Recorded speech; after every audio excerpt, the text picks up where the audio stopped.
l'huile de palme, les comptes d'opération, ils contiennent le prélèvement que la France fait sur les exportations en dollars. Les exportations se font en dollars dans le monde, c'est la monnaie du commerce international.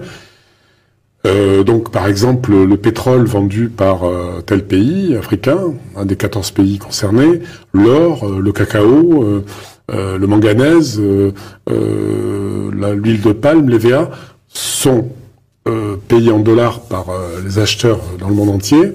Ces dollars-là, jusqu'à 1974, je crois, 100% entraient en France. Donc on était exportateur de toutes ces matières-là, sans en être producteur. Et depuis ensuite, c'est passé à 65%. Aujourd'hui, c'est la moitié, 50%, qui entre dans les caisses de la Banque de France et surtout dans les comptes du budget de la France. Ce qui est particulier, c'est ça.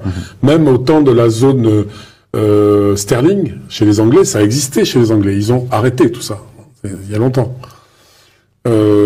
Parce que c'est une ingérence dans la vie des pays, dans leur souveraineté. La monnaie, c'est la souveraineté. Oui, les anciennes colonies anglaises ont des monnaies nationales. Oui, nationales. Et même au temps de la sterling, c'était déposé à la Banque d'Angleterre, certes, mais ils pouvaient récupérer leur argent à tout moment.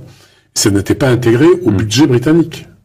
Et c'est ce que vous dites, François Mattei, il existe 17 milliards d'euros de devises retenues en France, alors que ces milliards devraient être gérés dans les banques centrales africaines. Absolument, et puis à la disposition, parce que ça représente, au regard du budget français, peut-être pas énormément, mais d'abord, c'est de l'argent qui est placé sur les marchés internationaux, avec donc la France a des revenus de cet argent-là, ensuite prêter aux Africains, mais je vais vous dire en 2 mots, c'est très simple.